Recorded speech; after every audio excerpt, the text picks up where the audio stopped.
Attention, certaines images de ce reportage peuvent choquer. La vie de Matina s'est brisée il y a 5 ans, quand son demi-frère, de 20 ans son aîné, lui a infligé un traitement inhumain. Il n'en serait pas sorti vivant si sa mère ne l'avait pas sauvé in extremis.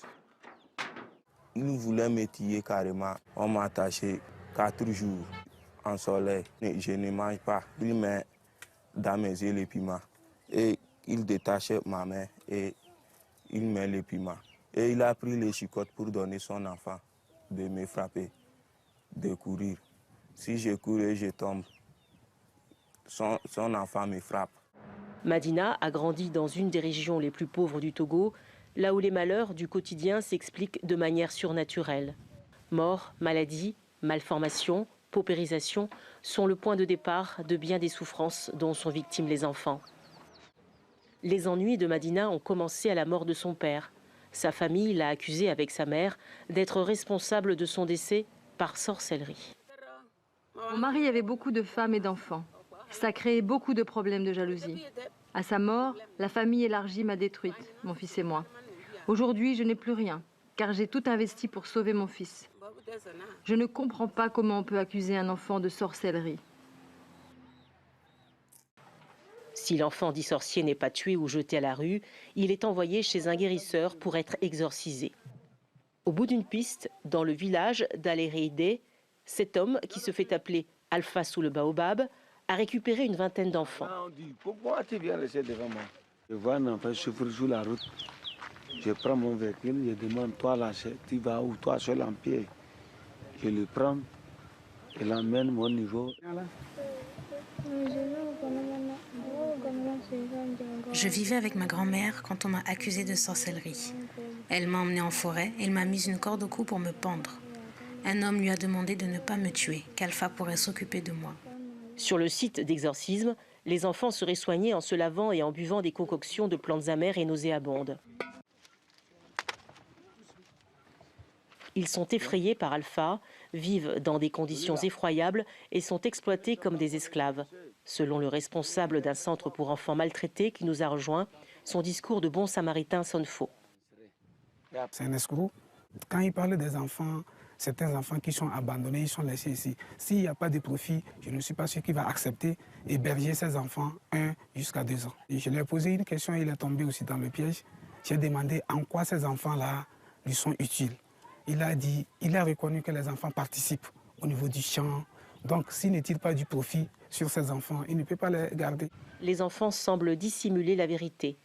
La parole se libère à l'extérieur lorsque nous rencontrons cette petite fille qui a passé 3 mois chez le charlatan Alpha.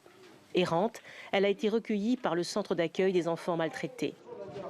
Elle nous explique qu'elle s'est enfuie car elle était tous les jours battue par le charlatan, parce qu'elle ne travaillait pas assez vite dans les champs.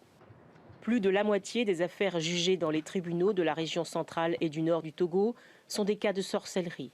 La loi togolaise garantit la liberté de religion traditionnelle, mais elle ne prend pas en compte les sciences occultes dans le code pénal. Je dirais que c'est une carence volontaire. Légiférer dessus reviendrait à étiqueter certaines personnes de ce label de sorcier et cela entraînerait des dérives. Et il suffirait que la tête de X ne plaise pas à Y, qu'il y ait quelque chose de mauvais, des événements dramatiques qui se passent dans le foyer, dans la famille ou dans un environnement quelconque, pour que l'on puisse se jeter sur quelqu'un. Taxer un enfant de sorcier est souvent un prétexte pour s'en débarrasser. C'est ce qui est arrivé à Marcelin. Il a été recueilli dans ce refuge pour enfants. Comme la moitié de ceux qui sont ici, il a été accusé de sorcellerie. Après plus d'1 an d'accompagnement psychosocial de l'enfant, de médiation avec la famille, Marcelin s'apprête à rentrer chez lui. C'est la 3e tentative. C'est un enfant aussi qui n'était pas très stable. Et par rapport à son comportement, il sort et le grand-père lit ça toujours à des actes de sorcellerie. Lorsque nous l'avons réintégré pour une première fois, il y avait aussi quelques problèmes de maladie dans la maison et le grand-père a lié ça au retour de l'enfant. L'accueil est glacial. Au moment des dernières recommandations et de la signature des formalités administratives, le grand-père paternel est encore sur ses gardes. S'il change de comportement, ça va aller. S'il ne change pas, c'est qu'il peut avoir un choc en retour. Marcelin est en situation difficile. Sa mère l'a abandonné et son père ne l'a jamais vu. Il ne veut pas du tout que cet enfant mette pied là-bas. Choqué par les propos du grand-père, le petit Marcelin s'effondre. Pourquoi pour mon père, moi, je n'hésite pas?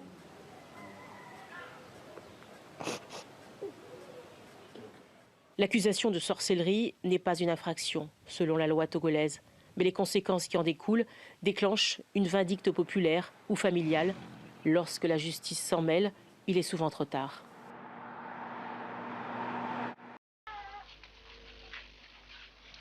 Todo Yatibi traîne une masse née d'une malformation. La masse a eu le temps de se développer. Todo Yatibi est un enfant abandonné par sa famille. Son père, que voici, soutient avec conviction que son fils est un enfant sorcier. Conséquence, il est rejeté par tous, humilié par une communauté majoritairement analphabète.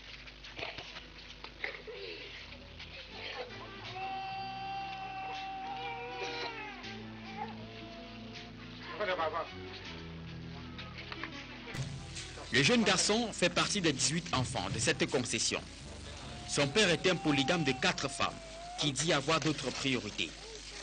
Todo Yatibi n'a jamais été consulté par un spécialiste du corps médical.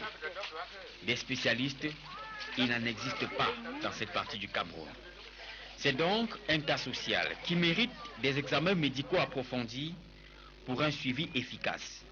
Malheureusement, il est abandonné à son triste sort en attendant la providence. Comme lui, cet enfant subit le même sort. Il s'appelle Saliou, il est âgé de 14 ans et souffre d'une paralysie des 4 membres. Plus dur, Saliou a été abandonné par sa mère qui a contracté un nouveau mariage. Saliou passe ses journées couchées et seul, parfois abandonné sous le soleil ardent de Garoua, sous les pluies torrentielles du département du Mayo-Oulio. Il a été identifié par Johan que voici, un agent de réhabilitation qui travaille pour le programme intégré d'appui aux personnes handicapées dans le Nord. Je l'ai trouvé dans un état délabré, plein abandonné, plein d'excréments. Je me suis posé la question, mais est-ce qu'il existe une famille dans cette maison? Vit-il seul? Bon, dès que je me suis renseigné, je me suis rapproché d'abord des voisins. Les voisins m'ont fait comprendre que non, sa maman vit. Bon, le papa est décédé. Je dis, ah, bon, si la maman vit, mais pourquoi cet enfant est ainsi? On m'a fait comprendre que la maman ne vit plus dans cette concession. Elle est mariée à un autre type, dans le même village. Bon, je me suis battu, je me suis rapproché de la maman. J'ai dit à la maman que j'ai essayé d'exposer au point. Pourquoi est-ce qu'elle a un enfant, elle abandonne, elle me dit que non, elle ne peut pas prendre l'enfant là, vu que son nouveau mari l'interdit de venir avec lui. À notre arrivée cet après-midi, le dernier repas de Saliou remonte à 2 jours. C'était un bol d'eau. Saliou a perdu son tricycle, endommagé. Il passe ses journées dans cette case. Seule sa sœur aînée est à ses côtés et l'assiste en cas de disponibilité. En fait, elle est une malade mentale qui perd souvent le nord et fait le tour du village. Elle a parfois été violée par des villageois sans cœur. Elle nous a confié que depuis 3 mois, le petit Saliou n'a pas eu droit au moindre bain. Personne pour s'occuper de lui. Des petits Saliou, il en existe par dizaines dans ce village, situé à quelques 150 km de Garoua, dans la région du Nord, au Cameroun. Un service social, il en existe aussi. Ce service a été plusieurs fois saisi de sources bien introduites, mais jusqu'ici, aucune réaction. La famille est catégoriquement refusée. Ils m'ont dit non, ils ont mieux à faire que de s'occuper de lui. J'ai dit, ah, ils disent que non, ils m'ont déclaré carrément que non, lui, c'est le diable en personne. C'est ce que son grand frère me l'a dit, que c'est le diable en personne. Il dit, mais comment tu déclares que ton petit frère est le diable en personne? Et moi, comme je le touche, il dit qu'il ne peut même pas le toucher. Il existe beaucoup d'autres Saliou dans cette partie du Cameroun. Des enfants, des hommes, des femmes rejetés par leur famille, mal vus par la communauté à cause de leur handicap. Pour transformer les mentalités et améliorer la perception sociale à l'égard des personnes handicapées, le programme intégré d'appui à cette catégorie sociale a mis en place une approche de socialisation et d'éducation des populations. Il s'agit des rencontres de groupes de parole. Cet après-midi, les habitants de Jalingo doivent y prendre part. Maria, Abdourazak et Mohamed sont nés sourds. Cet homme assure leur encadrement au quotidien. Tous les jours, il va à la rencontre de ses enfants pour un travail de rééducation. Oui, il y a un lien de parenté entre le papa et la maman. Il y a un lien de parenté. Donc, et c'est pour cela que les enfants, tous sont sortis, les trois premiers enfants sont sortis sourds. Et quand elle a eu la grossesse du 4e enfant, je l'ai donné à l'hôpital pour faire des examens, pour être, pas qu'on tombe encore dans le même cas, quoi. Mais aujourd'hui, l'enfant n'est pas sourd, le 4e enfant. Des enfants démembrés, disséqués, boucanés tels du vulgaire gibier et cuisinés dans une sauce de l'effroi. Une image digne des pires scénarios d'épouvante, pourtant réelle. Les faits se déroulent dans la localité de Badjengo, où depuis près de 24 heures, 2 fillettes, âgées respectivement de 3 ans et 6 mois, sont introuvables. Malgré les interrogations de la famille, leur mère reste muette. Asta, sa coépouse, nous raconte en foufoulde ce qui s'est passé. Avant-hier, on était au champ, on est rentré vers 17 h. Après avoir effectué la prière, j'ai remarqué l'absence de ses enfants et je lui ai demandé où était-elle. Elle n'a pas voulu répondre. Je suis allée vérifier dans sa chambre et je n'ai trouvé personne. J'ai encore insisté, elle a répondu qu'elles sont dans la chambre. Et elle n'a rien dit jusqu'à qu'elle soit repartie dans sa chambre. Et comme il faisait nuit, j'ai appelé mon mari pour lui expliquer la situation. Au retour de notre mari, ils sont partis ensemble chercher, mais rien toujours. Le lendemain matin, on a encore continué avec les recherches, mais toujours rien. C'est en fouillant dans sa chambre qu'on a retrouvé la marmite. Les enfants étaient dedans. Salamatou, 25 ans, le regard froid et perdu, aurait assassiné ses propres enfants. Entre les mains des forces de l'ordre prévenues par son époux, elle garde pour l'instant un silence glaçant. Alors que la gendarmerie essaie d'établir les circonstances et surtout le mobile de cette scabreuse affaire, la famille tout entière est sous le choc. Immédiatement, on s'est rendu sur les lieux avec des éléments. Nous sommes passés aux consultations, c'est ainsi qu'on a saisi les corps dans la marmite. C'est ma mère qui m'a appelé pour m'informer de la situation.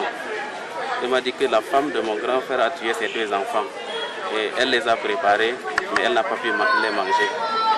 J'étais sur les lieux, j'ai vécu la scène, c'est extrêmement horrible. Qu'est-ce qui peut expliquer cet acte horrible? Pourquoi avoir tué ses propres filles? Comment y est-elle arrivée? Autant de questions qui trottent dans les esprits des populations de Badjengo, dans l'arrondissement de Pitoa. La localité vient d'inscrire son nom comme la tristement célèbre scène d'un crime hautement répugnant, celui d'une femme qui a cuisiné la chair de sa chair. Sommet Romain, pour des ambitions de réussite, a connu un moment d'occultisme. Il a presque vendu son âme au diable. Restez avec nous pour découvrir toute son histoire. Merci d'applaudir notre invité témoin du jour, Sommet Romain. Bonjour. Oui, bonjour Caroline. Et bienvenue sur le plateau de Sénégal. Donc il faut se battre. Donc je me dis, mais pourquoi l'autre? Parce qu'il y a d'autres qui ne chantaient pas mieux que moi. Mais comment ça faisait qu'ils étaient à la une, on parlait d'eux, ils voyageaient, donc je voulais aussi expérimenter ça. Donc vous voulez percer le mystère, je suppose que vous leur posez la question. Voilà, bien sûr, j'ai posé la question. Et puis, bon, souvent, quand on sortait pour aller faire des spectacles, je voyais certains qui se lavaient avec des produits, certains qui avaient certaines choses sur eux. Donc, bon, je demandais, c'était pourquoi. Bon, l'autre me dit, c'est mon marabout qui me l'a donné, c'est mon féticheur, j'ai pris ça ici, j'ai pris ça ici. J'ai dit, mais c'est que c'est pas simple alors. Donc, il faudrait aussi que moi aussi, j'entre dans ce réseau-là pour voir comment est-ce que je peux percer. Est-ce qu'à aucun moment vous ne vous êtes posé une question plutôt technique ou professionnelle? Parce que le succès en musique aussi est lié à la mélodie entraînante, au refrain efficace, au texte dans lequel le public peut facilement s'identifier. Cas par exemple d'un ami que je ne citerai pas le nom. C'est tant mieux. Voilà, que je ne citerai pas le nom par exemple là. qui avait une voix envoûtante. Quand il chante, tu tombes en transe. J'ai grandi avec cet ami, par exemple. Quand il chante, mais moi, quand j'ai approché cet ami et que j'ai su le secret, et j'ai compris pourquoi il était aussi aimé comme ça. Et du coup, je me dis là, c'est vrai, on peut avoir la belle voix, on peut avoir la belle mélodie, mais pourquoi aller faire ça? Donc ça me fatiguait un peu, voilà. Donc, au fait, il faut vivre dans ce milieu pour comprendre ce que j'explique. Le milieu seulement des chanteurs ou bien des artistes en général? C'était énorme, parce que je ne pouvais pas vendre le bébé que j'attendais. Ou une partie de moi, parce que je n'allais plus pouvoir enfanter. Une partie, ah d'accord. Voilà, parce que quand je dis une partie de moi, c'est de plus pouvoir enfanter. Donc là, du coup, je me retire. Et puis je dis au monsieur, c'est compliqué. Et le monsieur qui me dit... Mais la dame en question, qu'est-ce qu'elle vous a dit? Elle vous a pas parce que dit quand je fais signe au monsieur, elle m'a dit, réfléchis, et puis tu me donnes la réponse maintenant. Tout de suite? Oui. Et puis c'est comme ça, j'ai dit au monsieur, est-ce qu'on peut se voir? Quand il a dit oui, on est sortis. Et puis c'est comme ça qu'il m'a demandé, tu n'es pas prêt?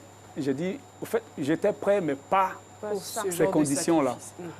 Là, je ne peux pas. Et il m'a dit, la seule chose que tu peux faire, c'est de quitter la ville aujourd'hui même. Tu quittes les lieux maintenant. Et quand tu arrives là où tu es logé... Pourquoi il fallait impérativement quitter les lieux? Parce qu'il dit que quand on vient là, on ne se retourne plus. Ah, vous êtes rentré dans le bois sacré. Parce que si tu as quitté, il m'a dit que si tu as quitté la Côte d'Ivoire jusqu'au Bénin, c'est que tu étais prêt. Voilà, c'est que tu étais prêt. Voilà pourquoi il y a certains, quand ils arrivent, ils rencontrent souvent des difficultés. Soit c'est la folie, soit c'est autre chose. Voilà, donc moi, quand je suis sorti, le monsieur a été honnête avec moi. Il m'a dit, disparaît de la circulation.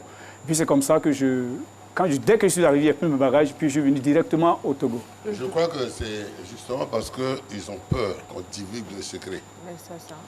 Celui qui va et qui se soumet à ce qu'on lui demande, puisqu'il est soumis, il garde le secret. Et si vous sortez de là-bas en disant non, ça veut dire que vous avez le secret, vous allez le divulguer.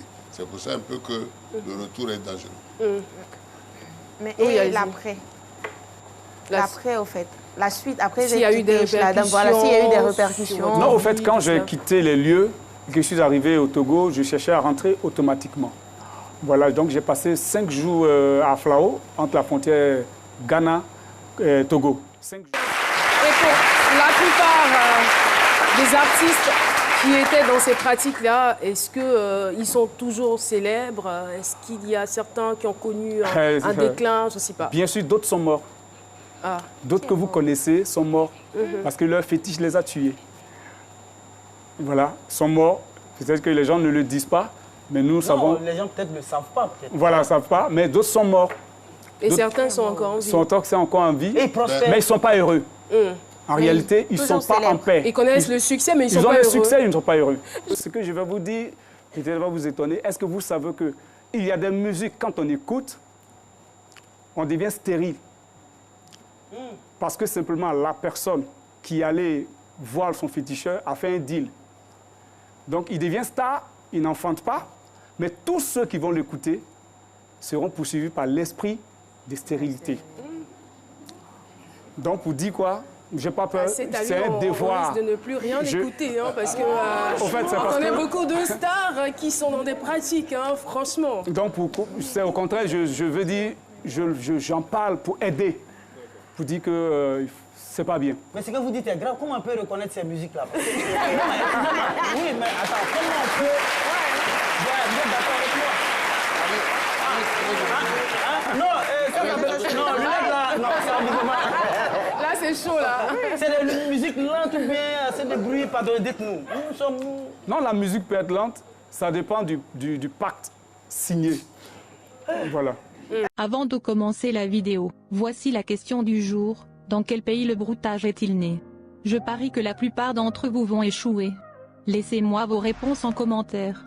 Ces derniers temps, les jeunes riches avec la vie facile, possédant de belles villas, de belles voitures et des artistes de grandes marques sont devenus plus qu'un modèle pour la génération d'aujourd'hui. Ils sont riches, oui très riches, ils ont toutes les potentialités dont rêve tout le monde, mais sans aucune source exacte de la provenance de leur richesse. Ils sont appelés brouteurs en Côte d'Ivoire et Sakawa au Nigeria. Toutefois, plusieurs expériences ont révélé aux yeux de tous que ces jeunes font d'abord des rituels très dangereux. L'augmentation des rituels inimaginables explorés par les brouteurs dans leur quête d'argent est en train de devenir difficile. Les défis difficiles pour obtenir une richesse plus régulière pour financer leur soif de luxe et une vie très confortable, les ont emmenés à faire des pratiques inhumaines. Une augmentation financière a obligé les brouteurs à se soumettre à des actions qui vont vous couper le souffle. 2. Aboyer une fois par mois.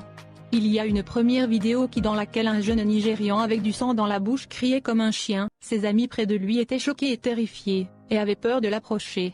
Une autre vidéo virale d'un brouteur capturé en train de faire la même chose. Alors que ses amis se moquaient de lui dans un salon, il émettait continuellement des sons qui ressemblaient à ceux d'un chien. Mais cette fois-ci, les amis ne semblaient pas dérangés alors qu'il riait et applaudissait comme s'ils savaient ce qui se passait. OOD qui signifie l'argent est venu, et le cri de guerre, nous pouvons entendre en arrière-plan, tandis que le jeune homme continuait d'aboyer. 3. Manger des matières fécales humaines. Il le mange avec du pain sous forme de sandwich. Non, je pourrais jamais faire ça. C'est une réponse probable lorsque l'idée de manger du pain en sandwich avec des matières fécales humaines est envisagée, mais pas pour certains brouteurs, en tout cas pas pour ceux qui sont à avoir la richesse coûte que coûte.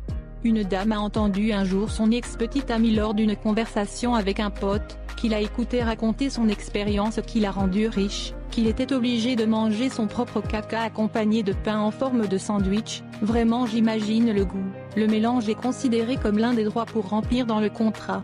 4. Boire du liquide ou mouminal. Il a été dit que certaines femmes sont restées à jamais à la suite de rencontres avec des jeunes. Dans la plupart des temps, il s'agit des joueuses de baiser et quelques défis peu matérialistes. En buvant ce liquide, cela permet aux brouteurs de prolonger la durée de leur contrat de vie facile. 5. Se laver au carrefour à des heures tardives. Des sources confirment que plusieurs jeunes ont été perçus à des carrefours en train de se laver avec des potions au milieu de la nuit. Plusieurs sources ont confirmé que cela fait partie des étapes d'enrichissement des brouteurs. 6. Se faire passer pour un fou. L'histoire de Lionel Chap a fait le tour de la toile en 2020. Lionel Chap est très riche, il possède des voitures de marque, une villa, une fortune colossale. Aussi, il ne manque de faire des grosses dépenses sur des articles inutiles et dans les boîtes de nuit.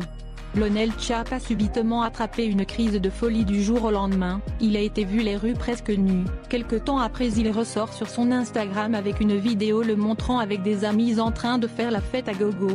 Dans la vidéo, nous pouvons les entendre dire le boulot est fait, je ne suis pas fou. Selon ses proches, c'était un contrat qu'il devait remplir pour être puissant qu'avant. 7. Prendre la vie d'autrui. Le sacrifice humain est un besoin primordial dans le milieu du broutage. Donner la vie de quelqu'un est un don par lequel les brouteurs les plus riches du continent sont passés. Que ce soit celle d'un proche, d'un membre de famille ou même un parfait inconnu. 8. Les filles. Comme tout récemment en 2020, où une jeune fille du nom d'Angela Bohama a fait ses adieux, après être quittée chez son copain. Selon nos sources, cette fille appréciait les avantages de sortir avec des hommes aisés. C'était dans un après-midi qu'elle a rendu visite à son copain. De retour à la maison, elle a commencé à ressentir des terribles douleurs à l'estomac. Quelque temps après, elle a commencé à sécréter des billets d'argent. Il n'en fallut pas longtemps pour qu'elle succombe. Il y a aussi celle devenue folle après être descendue d'une voiture au Nigeria. Une voiture qui a été identifiée comme celle d'un garçon Sakawa. 9. Les enlèvements d'enfants. Rien qu'en 2018, la disparition de plus de 15 enfants a été signalée en Côte d'Ivoire. Parmi tant d'autres, le cas du petit Bouba a choqué les Ivoiriens et même les pays voisins. C'est un bijoutier du quartier, en qui le petit Bouba avait confiance, qui a tenté de l'utiliser pour devenir riche. Il affirme aux autorités après son arrestation, que c'est son marabout qui lui aurait conseillé cette pratique. C'est la police criminelle à l'époque qui a fait que ce phénomène a baissé aujourd'hui, l'ampleur a baissé grâce à la police. Sinon, à un moment donné, mais à ce temps, l'âme n'était rien. Déjà, il y a des brouteurs qui allaient même faire des sacrifices humains, qui allaient même jusqu'à égorger les gens. Moi, j'ai eu un jeune brouteur à Yopougon à l'époque, il avait un petit canari dans son salon là, et sa petite amie a cassé le canari. Quand elle est venue trouver qu'elle a cassé, il a pris pistolet comme ça. Bon, aussi sa petite amie, puis lui-même il s'est donné la mort. On se demande pourquoi. Peut-être c'est les pactes qu'ils ont signés avec le diable. Et je lui ai dit que franchement, votre témoignage va nous situer un peu, nous édifier. Parce que là, vraiment, ce phénomène-là, on a pu faire très attention. C'est vrai, vous êtes à la télévision, vous êtes en direct, c'est votre témoignage, vous êtes ex-brouteur. Mais c'est des gens, généralement, il y a des règlements de compte. Il y a des règlements de compte. Vous n'êtes pas masqué, vous êtes là, vous êtes découvert. Faites très attention dans vos propos. Vous pouvez utiliser des expressions telles que Y a fait ça, E a fait ça. Ne dites pas de nom, franchement. Voilà. Parce que c'est très délicat. Et puis, heureusement que vous êtes ex-brouteur. Et puis, ben, voilà, les larmes, c'est fait pour se raser, pas pour et c'est un phénomène qui a, on va dire, qui a pris forme dans les pays anglophones et qui, malheureusement, s'est répandu dans les pays francophones. Alors, beaucoup, Jean-Yves, je suis sûr que vous connaissez bien Pater Nassemian, c'est la star du moment.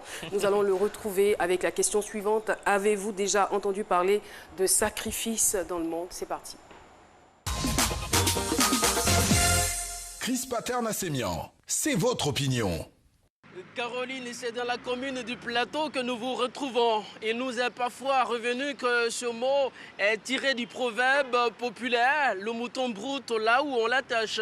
L'idée répandue est qu'originellement, le brouteur, tout comme le mouton, obtient sa pitance sans grand effort. À chacun d'apprécier, mais aujourd'hui, le phénomène semble avoir franchi le seuil de l'irréel. Avez-vous déjà entendu de sacrifices dans le monde des brouteurs?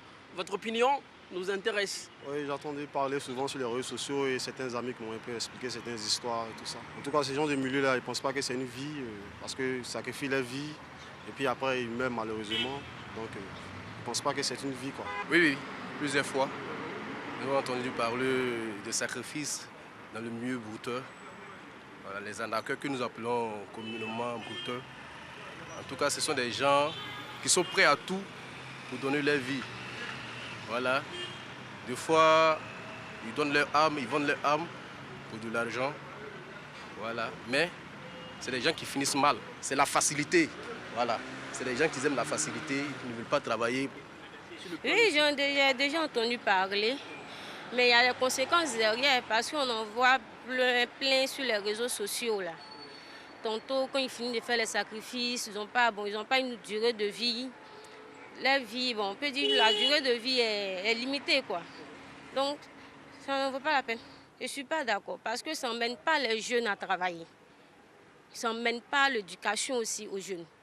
Donc, il vaut mieux travailler à la sueur de ton front et avoir ton lendemain. L'exaltation de la richesse matérielle, l'absence d'exemplarité, le culte de la médiocrité qui ont malheureusement fait le lit des brouteurs et qui sont malheureusement vénérés. À vous le studio, Caroline. Merci infiniment, Pater Nassemian. Eh bien, je rappelle que nous sommes toujours en compagnie de Pokou Jean-Yves, qui est aujourd'hui recycleur, artiste plasticien, orphelin de père et de mère. Alors, Jean-Yves, nous souhaiterions savoir comment est-ce que vous avez pu intégrer le secteur lugubre et ténébreux des brouteurs. Là où c'était difficile, quand je suis arrivé, il ne gagnait même pas de l'argent. Au début, il a fait presque 8 mois. Moi aussi, je tapais le clavier comme on parlait, mais je ne gagnais rien. Voilà, c'est dans le jargon, taper le clavier. Il y avait des mougous. Les mougous sont communément appelés nos victimes. Ce sont nos victimes qu'on appelle les mougous. Voilà. Je ne viens pas sur ce plateau pour essayer de parler d'autre chose, mais je vais faire mon témoignage parce que il faudrait que la jeunesse soit... Il faudrait que la jeunesse prenne conscience. On attend de vous. C'est vraiment ce qu'on attend de vous. Vraiment. Alors donc, c'était quoi votre... Je ne sais pas, il y a forcément plusieurs types de broutage, mais vous étiez spécialisé dans quoi? J'étais spécialisé dans la narc love. La narc love, ce qui veut dire? Je me faisais passer pour une femme. Voilà. Et ça marchait? Bien sûr. D'accord. Donc vous avez galéré pendant 8 mois et puis après... Pendant 8 mois et après, j'ai essayé de demander plus en profondeur. Ils m'ont dit, voici ce qui se passe. Il faudrait que tu fasses des sacrifices, tu attaches l'esprit de certains blancs. Il faudrait que tu te laves avec des potions, tu casses des canaris au carrefour. Je dis, si d'autres le font, ils ne sont pas morts. Pourquoi hésiter? Ma famille est pauvre, c'est dur. Moi aussi, j'ai envie de sortir de cette misère-là. Ça, c'était votre raisonnement d'alors? Ça, c'était mon raisonnement à l'époque. Et voici comment il va prendre la route de Katiola, Wangolo, Tumodi. Ça, c'était ici en Côte d'Ivoire. Faire des sacrifices de moutons, par-ci, cabri, par-là. L'argent venait, mais ce n'était pas en abondance. 100 000, 200 000. 250 000. Quelle était la plus forte somme? Ma plus forte somme qu'il y a eu, environ 2,5 millions en un jour. Et qu'est-ce que vous faisiez de cet argent-là? Il y avait un seul rêve, aller en Europe. Il y a eu plus de force à continuer jusqu'à ce que ça me pousse à aller au Bénin, au Togo. Parce que je me suis dit que c'est parce qu'il n'y a pas de l'argent qu'il ne partait pas. Donc, je voulais avoir plus de puissance. C'est au Bénin que je suis parti au Bénin. On est rentré dans certaines sciences occultes où on était obligé de manger des lames. Ça, c'est incroyable, en fait. De manger des lames. Les lames qu'on vend souvent à la boutique, là. Et ça ne vous faisait pas de mal? Comme du pain au chocolat. Pardon? Non. Comme du pain au chocolat. Du pain au chocolat de la blancherie? Oui, en fait, il le faisait naturellement, en fait. Vous le faisiez naturellement. Alors, ce que je voulais savoir, il y avait forcément un rituel ou quelque chose qui était fait pour... Bon, il y a eu des rituels qui se sont passés.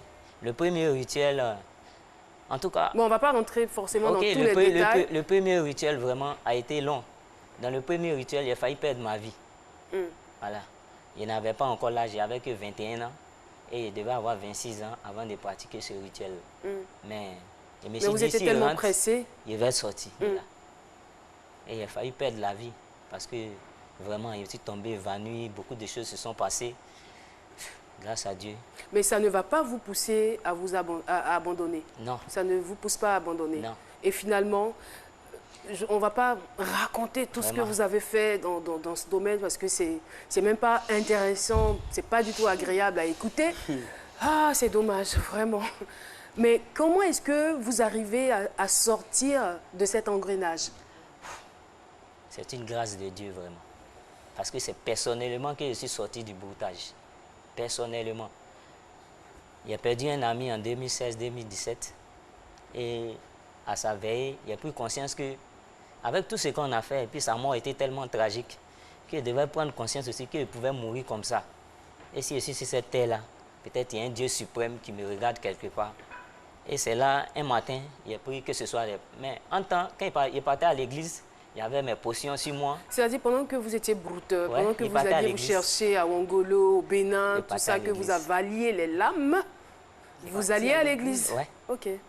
Mais quand il est vraiment venu pour les malades. Hein. Ouais. Vraiment, Dieu est vraiment venu pour les malades. Quand j'ai pris conscience de cela, ben, le lendemain matin, je suis allé à une prédication qui m'a vraiment touché. C'était pas facile parce que quand je suis arrivé à la maison, j'ai regardé mes canaries, des potions magiques, des bagues aux doigts. J'ai tout enlevé et mis dans un sachet noir et j'ai jeté à la poubelle. Et je me suis dirigé vers une librairie pour m'acheter une Bible. Donc il y a deux choses qui ont créé le déclic et qui vous ont poussé à abandonner. Vraiment. J'allais dire qui ont créé la prise de conscience. La mort de votre ami qui vous a interpellé au plus haut point. Il était aussi dans le domaine et je suis sûre qu'il se croyait immortel en fait. Vraiment. Comment vous avez vécu cet épisode-là? Courage. C'était difficile, hein? Un ami qui m'a... avec qui il faisait tout même. Qui faisait le broutage aussi? Ouais, il faisait tout, vraiment. Caroline, si vous me permettez, j'ai une petite question. J'aimerais savoir, parce que vous êtes allé au Bénin, vous avez fait quelque part des pactes. Vous ne redoutez pas le retour de la médaille? Parce que c'est jamais gratuit, ces choses-là. Il y a toujours un retour, mine de rien. Et vous pensez que le fait que maintenant vous priez, vous êtes protégé? Parce que vous avez signé quelque part un pacte. Mais il m'arrivait qu'un jour, il y a une voix qui m'a dit, toi, tu penses que il t'est laissé comme ça? C'est pas fini. C'est Jésus, tu veux suivre. Tu verras ce qu'il va te faire. Et parlant de voix, il y a des voix qui vous fatiguaient les nuits? Ouais, il n'arrivait pas à dormir. Il me poursuivait, me retrouvait même des fois dans des cimetières, en plein rêve, où je devais vraiment chercher à m'en sortir de là. Mais à mon réveil, ça allait et je continuais encore dans mes pratiques. Mon changement, je peux dire qu'il a été fait brusque, instinctif en même temps, sur les champs. Parce que sur les champs, ça a commencé, presque les musiques du coupé décalé ont disparu seul de mon téléphone. Voilà. J'ai soulevé ces potions-là, je les ai jetées seul. Tout ce qui était à la maison, vraiment, qui ne pouvait pas m'édifier vraiment. J'ai commencé, je ne les donnais même pas en cadeau, mais je les jetais seulement. Je les jetais, ce qui peut casser, il cassait, ce qui peut jeter, il jetait. Et vos amis qui étaient dans la même situation que vous, vos amis brouteurs, ce changement-là, comment est-ce qu'ils ont... En tout cas, dans les débuts, certains, parce que dans ce domaine-là, c'est l'alcool, les femmes, le sexe, tout et tout. Hein, voilà. Mais au début, ils ont dit, ben, tu as arrêté l'alcool, tu dis tu vas à l'église, on verra 5 jours, on te donne 5 jours. Il a fait 1 mois, on te donne 6 mois, il a fait 1 an, sans toucher à l'alcool avant de passer par le baptême. Vraiment, le seul regret que j'ai, c'est que j'ai 2 enfants. Mon premier fils, c'est lui-même qui m'a fait vraiment prendre conscience parce qu'il tombait tout le temps malade. Il tombait tout le temps malade. Et même quand j'ai arrêté le broutage, on est parti à l'hôpital une fois. Ils ont dit que son foie était gros, que son âge. Ben, il a commencé à sourire. Le docteur a demandé pourquoi. C'était dans une clinique. Il lui a dit, Dieu me met en l'œuvre. Il a lui montré que moi aussi, je suis prêt à le suivre. S'il rentre en jeûne et prière, il a bombardé. On est allé 1 semaine encore. On dit c'est à la normale. Il dit voilà. En tout cas, nous, on est très heureux que vous ayez abandonné cette vie-là parce que ce n'est pas évident, voilà, avoir de très mauvaises habitudes et abandonner. Vous auriez pu perdre votre vie dans cela, comme ça a été le cas pour votre ami. Le problème aujourd'hui de l'Afrique, c'est un problème de sorcellerie. Nous avons un problème d'ordre spirituel, qui est la sorcellerie, ce qui fait qu'aujourd'hui, nos cadres ne peuvent plus aller dans leurs régions, dans leurs villages pour développer, parce qu'ils ont peur des sorciers. Parce que quand on a l'esprit de la sorcellerie, on détruit. Sinon, l'Afrique est un scandale géologique. Nous avons tout en Afrique. Mais malheureusement, aujourd'hui, nous sommes comptés parmi le continent le plus pauvre. On a dit de donner une personne de ta famille. Hein? Tu as vendu ton pied. Et puis, ils ont mangé. Allez voir. Et toi? Et toi, hein? Tu as vendu ton pied aussi. Viens ici. C'est un pied de porc ou un pied de bœuf. Vous vendez vos pieds. Viens. La puissance. Donc, en sorcellerie, c'est vendu. Ils ont vendu ça. Combien? Là-bas dans l'argent. Ils t'ont dit quoi? Ils m'ont rien dit, ils ont mangé. Hein? Ils m'ont rien dit, ils ont mangé. Et qui a donné pour qu'ils mangent? C'est moi, papa. Regarde. Qui a donné pour qu'on mange? C'est moi-même. Mais ils ont mangé, maintenant tu veux quoi? Viens.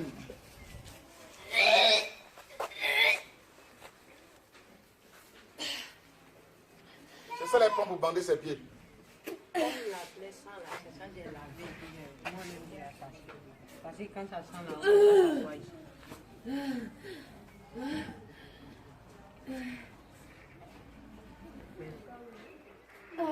Eh, viens.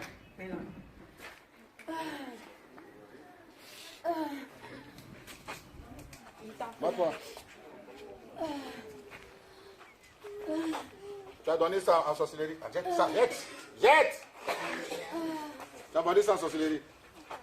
À combien? Hein? Tu n'as pas dans l'argent. Mais tu as eu quoi? Tu as eu quoi quand tu as vendu les pieds? Tu as eu pouvoir. Pour faire quoi? C'est pour cela que tu as donné ton pied. Ils ont mangé sans sorcellerie. Qui est la patronne entre vous trois? Mamie, qui est la patronne entre vous trois? Hé, Bla. Bla. Qui est patronne? Qui est chef? Chef ou c'est qui chef? Je n'ai pas demandé de... Qui est chef? Moi qui patron. C'est toi? Hein? Toi tu fais quoi? C'est 18 m'en baille maintenant. Elle doit tuer les gens. Tu tues comment? Papa, c'est pas pour me. Regarde ton pied. Et là, les transforme en animal pour les tuer. Hein? Les transforme en animaux pour les tuer. Tu tues les gens. Comment? Allez! Fais! Comment? Allez! Fais! Allez! Comment?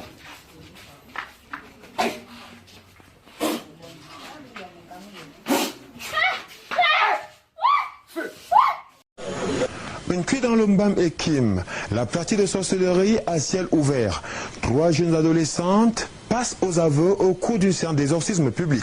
Ces filles ont reconnu leur implication dans la mort de certaines personnes de leur entourage. En plus, elles avouent avoir consommé et fait consommer de la chair humaine. Précision, Paul Alain, à Bénin. Dans cette case anodine au centre-ville de Ntui se joue un mélodrame bouleversant. Sur les planches de cette lugubre représentation, 4 personnages principaux et parmi eux, un metteur en scène et 3 acteurs féminins à la mine insoupçonnable. Le rituel d'initiation aura été le même pour nos 3 pucelles qui en ont acquis des compétences démoniaques. Les faits parlent d'eux-mêmes. On n'a pas encore tué. Mais vous mangez la chair humaine, non? La chair humaine qu'on nous avait donnée, ce n'était pas nous qui avions tué cette personne. Il y a une femme dans notre quartier qui allait tuer ça dans le groupe des grandes personnes. Elle nous a donné la chair humaine. Elle a donné à celle-ci, elle a donné à celle-là. On a mangé, celle-ci était levée pour aller uriner. On ne savait pas qu'elle partait jeter sa part. Après, le lendemain, la femme là vient, elle nous dit, la chair humaine que vous avez mangée là, vous allez aussi me rembourser. Le lendemain, nous sommes encore partis. Elle me demande de donner ma personne. J'avais donné mon cousin. On a recueilli son sang.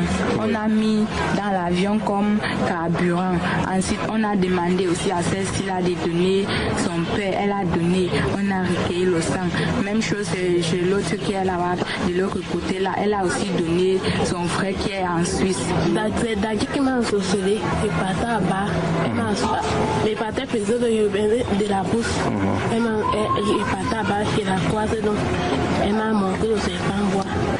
Le savoir-faire des fillettes les a progressivement hissées vers les cimes de la hiérarchie du mal, puisqu'elles se sont spécialisées dans la consommation de la chair humaine. En voici d'ailleurs quelques réserves qu'elles ont eu la sagesse de faire en prévision des jours mauvais. Dans la foule, quelques victimes en sursis sont pris de panique. Cet homme est le géniteur de l'une des sorcières. Sa fille l'aurait déjà livré, mais il est récupérable. Ces anneaux prélevés d'une herbe spéciale et qui lui ont été accolés par sa propre fille constituent les premières marques de sa délivrance virtuelle. Toutefois, d'autres noms figurent sur la liste macabre que brandit le traitant, parmi lesquels cette fille dont les jours seraient comptés.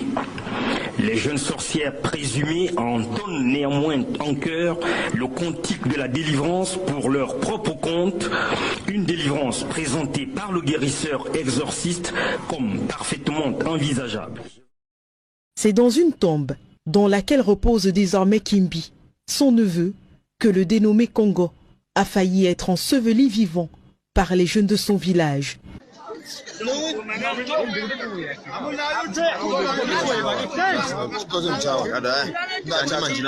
Réunis autour de la tombe dans laquelle repose Kimbi, les jeunes du village en colère lui font passer une espèce de jugement avant sa fin.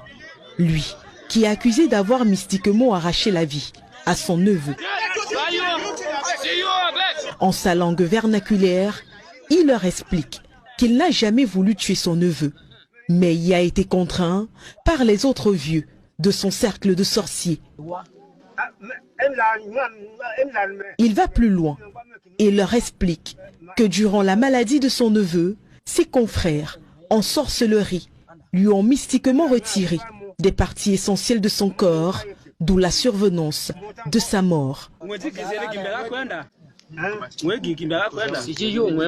Passé ce jugement, les jeunes du village Mvi, dans l'arrondissement de Kambé, vont finalement relâcher le vieux Congo, puis le bannir du village afin qu'il n'y fasse plus de mal à personne. Dans la foulée, sa maison va être également incendiée par les villageois et le vieux Congo, poussé à sortir du village.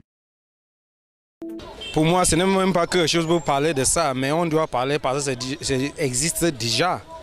Bon, c'est une abomination. Dieu n'a jamais créé un être humain pour la nourriture de l'être humain. Parce que quand Dieu a créé le monde, il a créé les animaux en brousse aux forêts pour que l'humain utilise pour la viande, pour manger. Bon, aujourd'hui, l'être humain mange déjà l'être humain comme la viande. C'est une abomination. Ce n'est pas quelque chose de parler de ça. Et c'est parce qu'il veut gagner derrière ça. Avant le jour, il a mangé le héros. Mais jusqu'à maintenant, je n'ai pas encore pris une décision parce que je ne pense pas que chaque héros qu'on a préparé, il y a la chair de l'être humain sur ça. Et je crois que l'être humain qu'on a mis la chair de l'être humain, c'était pour une raison spécifique pour eux, pour les gens là qui sont préparés pour mettre. Ils connaissent le business qu'ils font derrière ça. Je regarde souvent la qualité de viande que je mange, mais je ne fais pas le choix de la viande.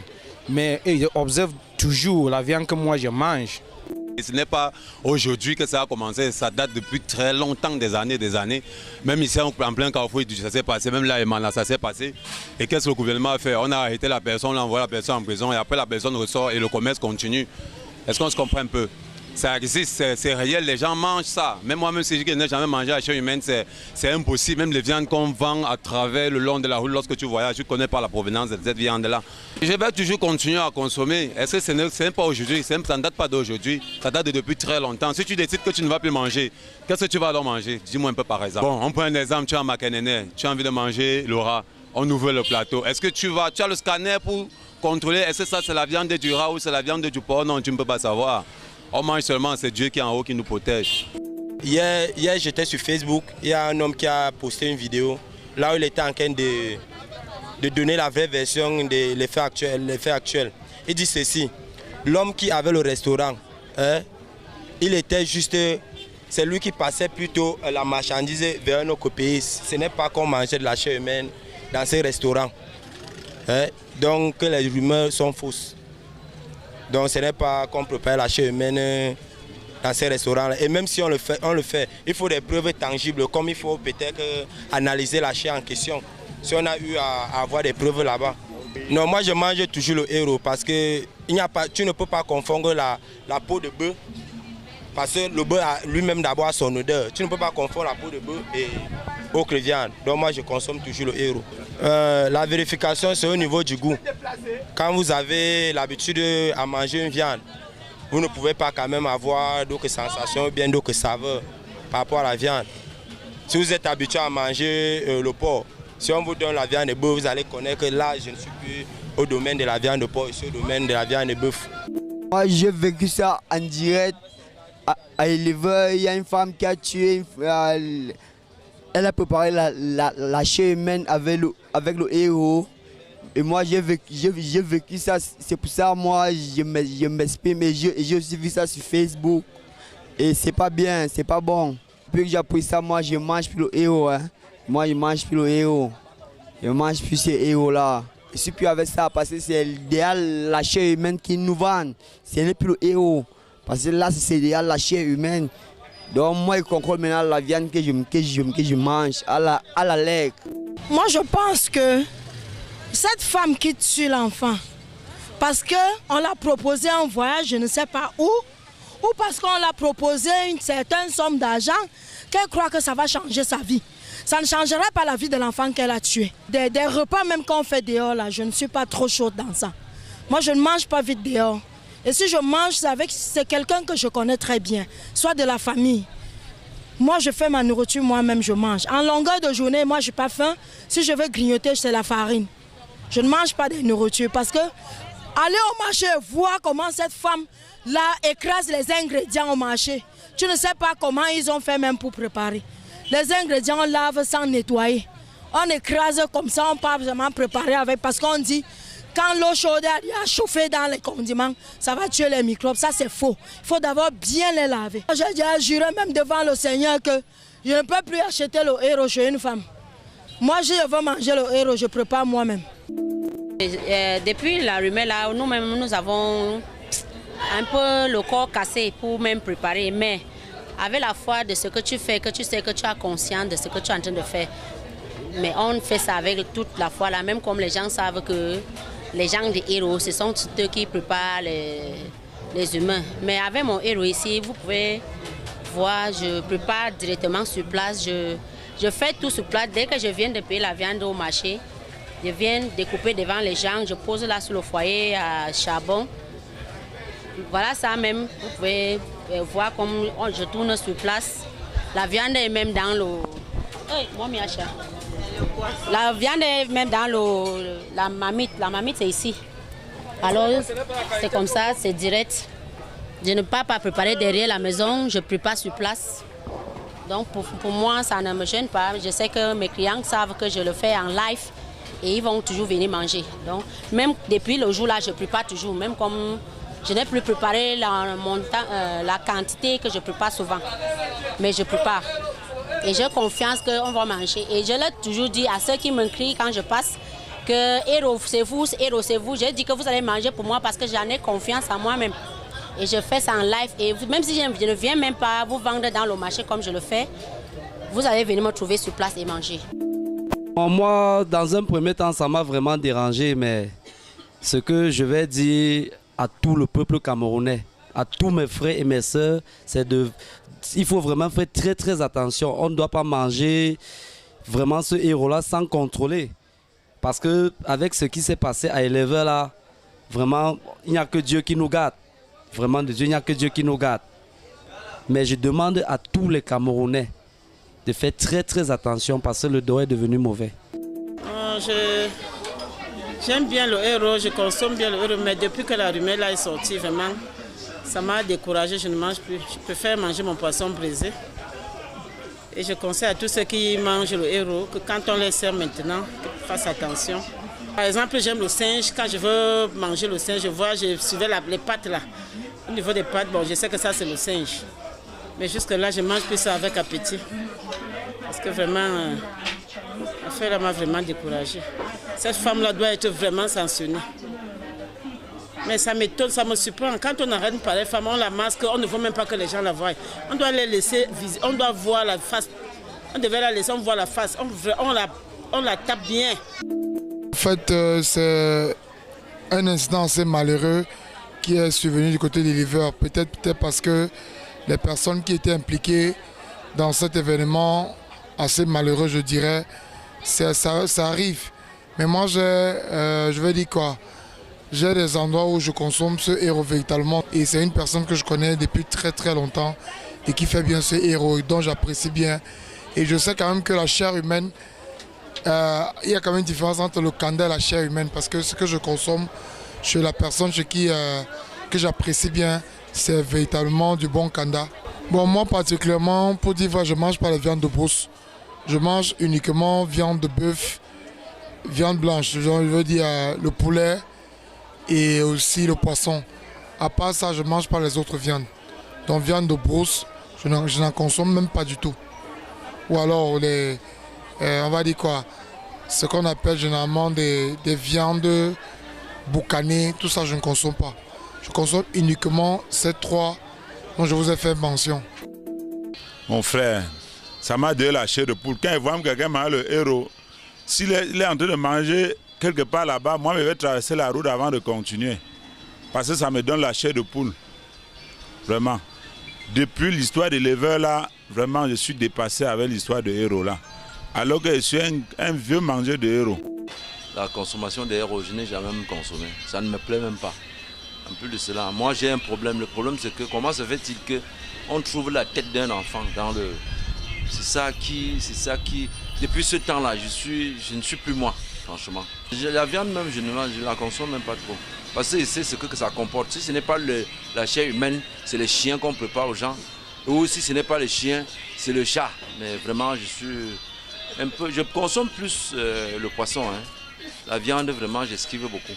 Ce n'est pas seulement l'affaire des chairs humaines. Les chiens, on fait manger les chiens aux gens. Quand toi, tu te promènes, tu vois quelqu'un avec le seau en train de vendre la viande, tu lui demandes que c'est quoi. Il te dit que c'est le lapin sauvage et pourtant c'est le chat. Les gens qui en font de pareilles choses, il faudrait vraiment qu'on les suive à la longue. Et puis bon, et d'ailleurs là on se trouve peut-être qu'on est en train de manger des viandes qui sont non contrôlées.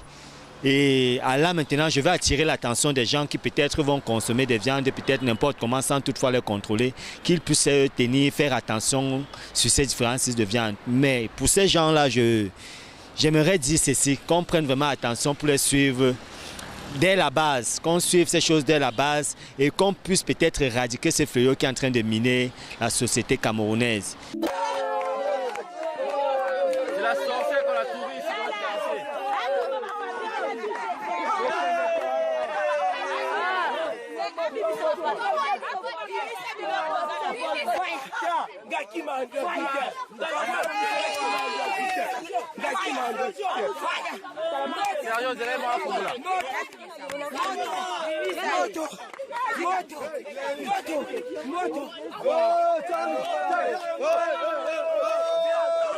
On va à papier.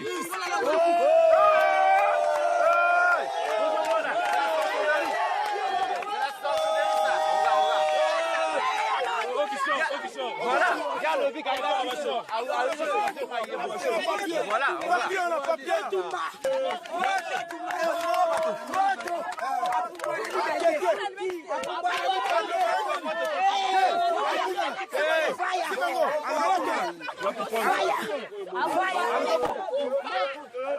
c'est la sorcellerie, ça.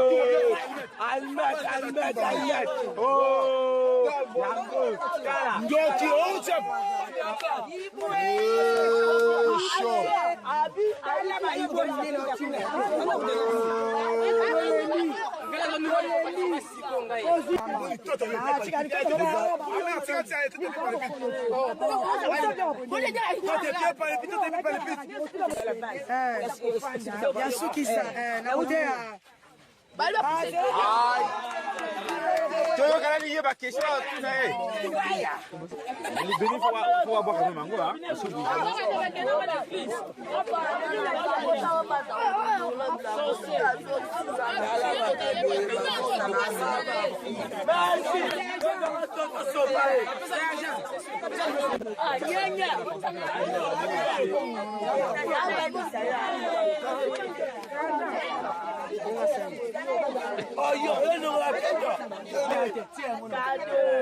Tribunal de sorciers. A reçu un coup de fil de M. Almami Daouda Kondé, chef de quartier de Wareya, l'informant d'une odeur nauséabonde qui s'échappait d'une chambre qui était hermétiquement fermée. Aussitôt, une équipe de la brigade de recherche a été dépêchée sur les lieux. Les gendarmes ont requis un serrurier pour ouvrir la porte. Et dans la chambre, les gendarmes se sont rendus compte qu'il s'agit d'une fille de 3 ans, répondait au nom de Mariama Siré qui a été mutilée. Mariama Siré était arrivée ce même jour dans cette concession pour une adoption. Donc les enquêtes nous ont permis d'interpeller des présumés auteurs, Mamadouba Souma, ici à ma droite, et Sayon Doumbouya alias Simbo, qui ont commis ce sacrifice humain pour de l'argent. Et quand on a posé la question à M. Mamadouba Souma, il nous a fait savoir que c'est Sayon Doumbouya alias Simbo qui lui a dit pour avoir de l'argent, il faut un sacrifice humain.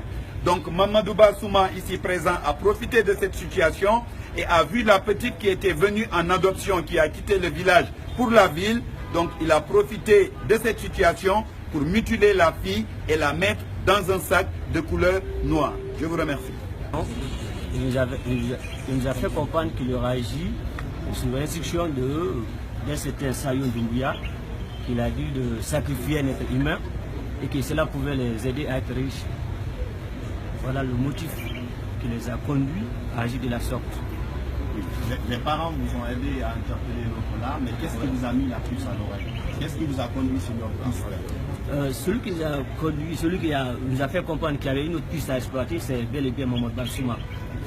Mamadou Bassouma qui nous a fait comprendre qu'il s'est commis avec un certain Sayon Doumbouya depuis de longs moments et que d'ailleurs il a fourni des produits à chaque fois qu'il se présentait vers lui et il donnait des produits.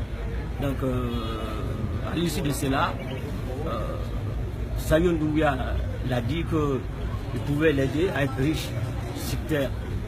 Donc, un jour, Sayon Doumbouya s'est présenté donc dans la famille de Mamadou Bassouma, qui a montré, n'est-ce pas, les filles qui étaient là, les petites filles, et il a montré à Mamadou Bassouma que la nommée Mariam Sissé était une fille qui avait un pouvoir mystique. Et que n'est-ce pas, à partir de ce pouvoir-là, Sayon Doumbouya pouvait, n'est-ce pas, travailler à partir de ses pouvoirs que lui, il a aussi, travailler afin d'être riche. Donc à partir de là, le gars s'est mis à l'œuvre.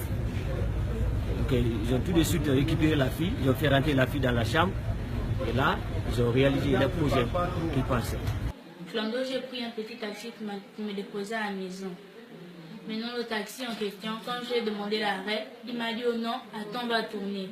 J'ai dit non, mon frère, laisse-moi là, je vais marcher. Je suis déjà arrivé à la maison. Il m'a dit non, attends, on va tourner. Et puis les gars qui étaient dans le taxi, ses frères étaient en train de me prendre les photos. Il y a un qui m'a injecté sur le bras et l'autre m'a mis le scotch et puis un truc dans la bouche. Maintenant, on a continué, l'homme l'a fait ligne droite. Ligne droite, nous sommes arrivés dans une parcelle, une grande parcelle, où il y avait ses frères. Donc je suis descendue, il y a un qui m'a attrapé la main, et un qui m'a attrapé la main, il y a un autre qui parlait avec son frère, et un autre qui parlait au téléphone. Donc celui qui m'a attrapé la main m'a amené où il y avait d'autres filles. Et les filles, il y avait d'autres filles qui étaient nues, il y avait d'autres filles qui étaient habillées. Donc celui qui m'a attrapé la main m'a laissé pour aller parler avec son frère. C'est là où, comme je regardais à gauche, à droite, j'ai dit, ah, ici, je pourrais-tu venir ici avec mon coucou ici, là. C'est là où je commençais à fuir, je commençais à courir dans l'herbe, là. Je commençais à courir. L'homme qui m'a attrapé la main m'a poursuivi. C'est là où aussitôt, j'ai appelé mon père, parce que je suis en train de courir, donc j'ai enlevé le scotch que j'avais sur la bouche, je commençais à courir. C'est là où j'ai appelé mon père, je l'ai bipé. C'est là où mon père m'a rappelé. C'est là où il m'a demandé qu'est-ce qui s'est passé. J'ai dit, oh non, papa, il y a les bandits qui sont en train de me poursuivre. Il m'a dit, où? J'ai dit, je ne sais pas. Il m'a demandé de se cacher, je me suis cachée. Le monsieur qui m'a attrapé la main est en train de passer, il est passé devant moi, il ne m'a pas vu. Je me suis cachée. Après, le monsieur est redescendu, mais quand il écrit à ses frères, oh non, on doit attraper la petite fille là, sinon elle va tout foirer. C'est là où je me suis encore cachée. Comme il est descendu encore un peu plus bas, je suis ressortie. Je commençais à courir. C'est là où j'ai appelé mon père. Il m'a dit, oh non, cache-toi, j'arrive. C'est là où je me suis cachée. Après, je suis arrivée vers la quincaillerie. Quincaillerie, j'ai pris un raccourci vers l'herbe là-bas. Je suis entrée dans une forêt, une petite forêt. Je suis arrivée à Mikolongo. Mikolongo, il y a une femme qui m'a vue. Et l'homme était toujours derrière moi. Une femme là qui m'a vue, elle m'a dit, ma fille, qu'est-ce qui se passe? Ça, j'ai dit au moment, le monsieur qui vient là-bas me poursuit. Son mari est sorti avec le fusil. Ça, maintenant, comme il a vu le monsieur avec le fusil, il a commencé à courir, il est reparti. C'est là où je suis restée là, je suis restée à attendre mon père. Ça, maintenant, on a appelé les forces de l'ordre. Et on a appelé la PJ et on a dit non, il n'y a pas le carburant. Papa a appelé ses amis, ils sont venus un peu en retard. Donc comme nous sommes partis, on n'a pas trouvé des jeunes filles, on a seulement juste trouvé les traces de la voiture, les pneus, c'est tout. Voilà, donc comme ça, moi aussi, j'ai commencé à faire le mal. Et dans la nuit, je sors de mon corps. Avant d'aller plus loin, je voulais savoir, puisque vous étiez 10 enfants, est-ce que c'est vous seulement qui avez été initié ou c'est tous les enfants? C'est tous les enfants. Il a dit, je mets mes enfants de génération en génération.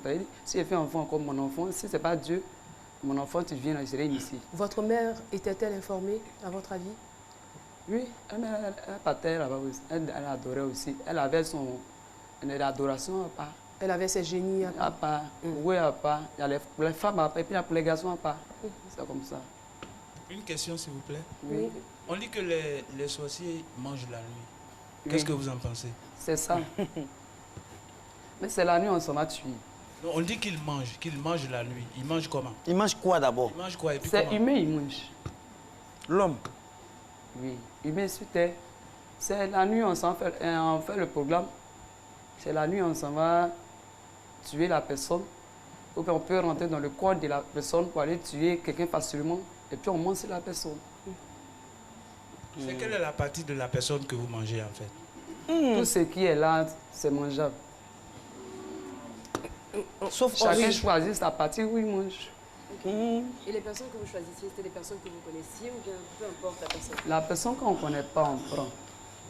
Ce n'est pas forcément ta famille. Mais alors, moi, enfin, selon ce que les gens racontent, c'est qu'on ne peut pas, c'est-à-dire que vous ne pouvez pas tuer une personne que vous ne connaissez pas. C'est sans complicité avec un membre de la famille. Est-ce que c'est vrai ou on n'a pas besoin? Sorcellerie, il n'y a pas à faire des membres de ta famille. Ta famille ne perd pas dedans. Mais ta camarade perd dedans. On perd ta société. Donc c'est forcément un proche en fait qui doit vous livrer. Proche. Tes parents adorés comme moi, c'est même génie là. Donc lui, on a encore le même génie. C'est qu'il lui dit là-bas, il peut dire oui là-bas, et puis moi ici, là, comme on va à l'église et puis le pasteur peut te dire, c'est Dieu qui me parle. C'est pas Dieu qui me parle. Il peut être en compétition avec le pasteur pour que il dit c'est lui, ok, c'est même pas cette près de toi là, cette, même tu fais le mal près de l'autre côté, à ça l'autre ne fait pas le mal. Donc vous faites ça à tout le monde. Tout le monde voit quelqu'un dans la rue, vous ne le connaissez pas. On s'en va, on continue, on va un peu loin. Même le guerre qui s'est passé, les policiers ne tuaient pas. Nous, on rentrait dans le corps des policiers pour tuer. Les policiers n'ont même pas, eux-mêmes, sur leur propre arme, ils ne savent pas malgré. Nous, on prend qu'on tue. On rentre dans leur corps pour tuer. Et puis on dit c'est les policiers, ce n'était pas les policiers. C'était nous les malfaiteurs, là. C'est nous, on faisait ça. Et vous, quel était exactement votre rôle dans la confrérie? Vous avez été initié à l'âge de 5 ans. C'était quoi votre rôle? Je suppose que vous aviez certainement... C'est moi, je guide. Donc, j'ai choisi, c'est que tu dois rentrer. Je peux me déplacer sans voiture. Je vais dans l'autre pays sans voiture. En Sosséné, tu peux voyager sans que... Il n'y a pas de voiture, même en avion. Je peux partir dans l'autre pays sans que... Vous vous déplacez comment? Je m'envole. En hibou. Quel que soit l'animal, tu peux t'envoler. Donc c'est comme ça que je faisais le mal. La guerre, on a tué les gens. Pourquoi même on tuait les gens? C'était pour détruire la Côte d'Ivoire. La Côte d'Ivoire, on dit pourquoi la Côte d'Ivoire doit prospérer. Pourquoi le monsieur est venu et puis doit gouverner la Côte d'Ivoire pour que doit prospérer. Nous, on veut détruire, on veut prendre ça pour que nous, on puisse gouverner. C'est quand même, c'est très délicat. Vraiment. Ce que vous êtes en train de dire sur le plateau est très délicat. Franchement, c'est vrai que vous nous avez donné des contacts, vous nous avez donné des références. Nous avons eu aussi le témoignage de quelqu'un qui a fréquenté le même endroit que vous, là où vous avez eu votre délivrance. Mais en même temps, on se dit, quelles sont vos réelles motivations? Pourquoi vous n'avez pas peur de venir en parler sur le plateau de Ce Midi? Qu'est-ce qui vous donne tout ce courage après tout le mal que vous avez fait? Avec tout le mal, pour ne pas que mes soeurs qui sont dans la sorcellerie arrêtent le mal, parce que le mal n'est pas bon. Pour ne pas qu'elles restent dedans? Ben, actuellement, mes soeurs, tu n'arrives pas à dire pas de vérité, attendre de mourir. Quand tu ne dis pas ta part de vérité, tu vas partir. Parce que ceux qu'on tue, ce n'est pas leur heure. Ils réclament, viens partir. Mon heure n'est pas encore arrivée, tu es venu me tuer, viens partir. Mais ce que je veux savoir, c'est que vous, ça a été votre vie. Vous avez été initié pratiquement bébé, à 5 ans, peut-être même avant. Ça avait certainement commencé bien avant. Donc ça a été toute votre vie. Alors, qu'est-ce qui vous a poussé alors à vouloir changer de position, à ne plus faire le mal? Ben, j'ai vu que l'amour que... Ben, je n'ai pas l'amour, effectivement. C'est ce que j'ai dit. Quand le temps, je n'ai pas heureuse? Je n'ai pas de sentiments. Parmi mes camarades, ils étaient tout le temps à l'écart. Parce que tu as ce mal-là, tu es envieuse, jalousie va te tuer. Parce que c'est que ta camarade a porté, tu vas vouloir porter aussi, que ta main n'arrive pas là-bas. Tu vas vouloir la faire du mal. C'est ça le mal là même. C'est que toi-même tu n'en as pas, il ne faut pas dire que tu vas payer aussi. Donc vous étiez juste capable de tuer quelqu'un parce qu'il possède quelque chose que vous n'avez pas? Tout ce qu'il possède, il faut que moi je gagne. Mais justement, quand vous... Qu'est-ce que vous avez gagné? Et puis, vous n'avez pas... Vous vous sentez comment? En fait, moi, ce que je veux dire, c'est que vous dites que vous êtes là pour sensibiliser vos sœurs et vos frères qui sont dedans. Mais en même temps, vous dites que quand vous étiez dedans, vous n'aviez pas de sentiments. Donc, comment est-ce que vous pensez qu'en venant dire ça, ça puisse faire changer les autres? Puisque j'imagine qu'eux non plus n'ont pas de sentiments. Mais pourquoi je dis ça? Il faut que je rentre en profondeur. S'ils passent au-dessus, s'ils vont à l'église, ils ne vont pas faire sortir ce qui les fatigue. Il faut que tu fasses sortir ce qui te fatigue. Avant que l'homme de Dieu, tu es le vrai, ben, il y a le faux et puis il y a le vrai. Lui, tu vas aller te délivrer. Lui, mais n'a pas fait attention, lui, mais il tombe. Tu le prends.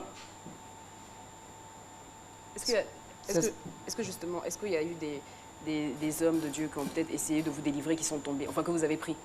En tout cas, moi, c'est qu'il y a eu la chance. Les hommes de Dieu que moi, je n'ai pas fréquenté beaucoup, c'est un sommet à fréquenter, mais lui n'a pas, lui-même ne me connaissait même pas. Lui s'est dit que je parlais, que la voix me parle, il s'est dit que c'est Dieu qui m'utilise. Bon, moi, une question encore. Est-ce qu'on peut rendre service avec la sorcellerie? Lorsque vous dédoublez, là, vous êtes sous l'autre forme là. Est-ce que avec cette forme-là, non. Par exemple, par rapport aux études, par exemple, un étudiant, par exemple, qui est sorcier, est-ce qu'il ne peut pas, une fois dédoublé, aller chercher, par exemple, les épreuves d'un truc comme ça dans le tiroir, les professeurs? Il ne peut pas rendre service à son ami, jamais. Mais s'il veut rendre service, c'est comme si c'est le temps de donner le mal à son prochain. Le papier qu'il va faire, toi, tu attends de voir le papier comme ça, mais de l'autre côté, c'est humain, il attend de te donner. Il attend de te donner, vient humain, et puis la nuit, il vient te réclamer. Il ne peut pas, c'est impossible. Avec toute cette expérience, est-ce que vous pouvez reconnaître un sorcier ou vous pouvez détruire la sorcellerie actuellement avec toute cette expérience que vous avez? Détruire? Oui. Mais je n'ai pas la force pour détruire. Mais c'est Dieu qui peut détruire. Si vous ne pouvez pas détruire, est-ce que vous pouvez reconnaître aujourd'hui un sorcier? Ah, c'est fini ça. Je ne peux pas. Vous ne pouvez plus en fait. Mais qu'est-ce qui vous dit aujourd'hui que vous êtes totalement délivré? Mais si je sors plus de mon corps pour aller manger, pour m'envoler. Comment nous on peut savoir ça? Qu'est-ce qui prouve que ce n'est pas votre fourreau qui est là ou bien je ne sais pas? Je vous présente brièvement la sorcellerie. La définition de la sorcellerie sort du mot lanceur de sorts. Donc il n'existe pas de sorcellerie positive. C'est cela qu'au Moyen-Âge, les Occidentaux ont combattu la sorcellerie. Et ça a pris le temps que ça pouvait prendre, mais ça a pris 3 siècles. À partir du 15, 16, 17e siècle, ils ont combattu farouchement la sorcellerie. Ils sont rentrés dans le 18e siècle, appelé le siècle de lumière et de la révolution industrielle. Donc comprenez-vous qu'ils ont détruit les ténèbres en combattant la sorcellerie et sont rentrés pleinement dans leur siècle de lumière. C'est cela qu'aujourd'hui, on peut les appeler les pays émergents, les pays développés. Le problème aujourd'hui de l'Afrique, c'est un problème de sorcellerie.